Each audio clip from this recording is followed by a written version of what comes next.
Monsieur le président, mes chers collègues, ma question s'adresse à monsieur le ministre de l'économie, des finances et de la souveraineté industrielle et numérique, ou plutôt à monsieur le ministre délégué en charge de l'industrie.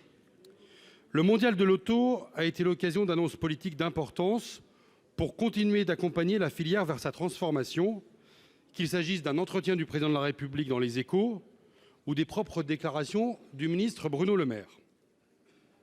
Toute la filière automobile française, des donneurs d'ordre aux sous-traitants, est un fleuron qu'il nous faut savoir préserver malgré les contraintes considérables auxquelles l'ensemble de cette filière se trouve confronté, qu'il s'agisse du coût de l'énergie, de la compétitivité ou des normes. Le virage de l'électrification va nécessiter en soi des évolutions majeures de l'outil de production. Après les différentes vagues du plan de relance, de nouvelles aides sont prévues. Dans mon département de la Haute-Savoie, singulièrement dans la vallée de l'Arve, l'industrie du décolletage est au cœur de ces enjeux et avec quelques ETI, mais surtout une myriade de PME qu'il faut accompagner une par une avec les meilleures chances d'être aidées. Monsieur le ministre, pouvez-vous garantir que les aides pourront bien aller aux entreprises qui le méritent? Comment envisagez-vous de garantir l'accès équitable à ces aides pour toutes les entreprises sans qu'elles n'aient l'obligation implicite d'avoir recours à des cabinets chasseurs de primes dont les rémunérations sont indécentes et qui amoindrissent d'autant le volume des aides versées? Je vous remercie. Pour vous répondre, la parole est au ministre délégué chargé de l'industrie, monsieur Lescure.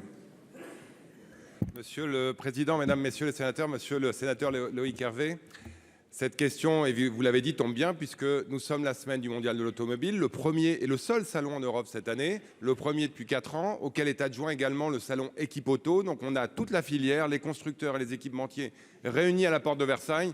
Sur vos moments perdus, je vous engage à y aller parce que c'est toute l'industrie automobile française qui y brille. Vous l'avez dit, le gouvernement a accompagné cette filière dans un moment difficile, la Covid.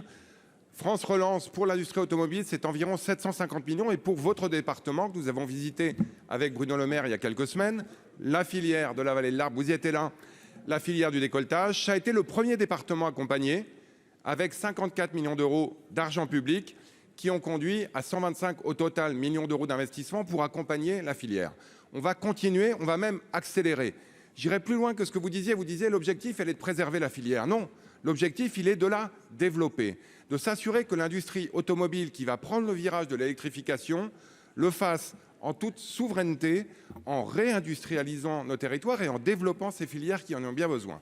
Vous l'avez dit, pour cela, il faut annoncer, il faut accompagner toute la filière, y compris les petits sous-traitants, qualificatifs que j'apprécie pas beaucoup parce qu'ils sont petits par la taille, mais extrêmement importants dans la filière, et notamment chez vous, en s'assurant que les 5 milliards d'euros, dont 1 milliard d'euros dédiés à la sous-traitance, qui sont au sein de France 2030, destinés à accompagner la filière, puissent aussi toucher les petites et moyennes entreprises. Je ne suis évidemment pas là pour choisir à la place des entrepreneurs quel cabinet de conseil ils vont choisir ou pas pour demander telle ou telle aide, mais ce que je peux vous dire, c'est que nous souhaitons que les appels d'offres soient simples, que les appels d'offres soient accessibles et qu'on puisse même sur le terrain organiser un accompagnement public des entreprises pour qu'elles puissent remplir ces appels d'offres. On s'appuiera notamment sur les chambres de commerce et sur les pôles de compétitivité pour que les entreprises, petites, moyennes ou grandes, puissent profiter à plein de France 2030. Merci. Monsieur Hervé. Merci monsieur le président, merci monsieur le ministre pour vos réponses. Ça tombe mal, le pôle de compétitivité de la vallée de l'Arve, il a été assassiné politiquement il y a quelques mois, donc il n'existe plus.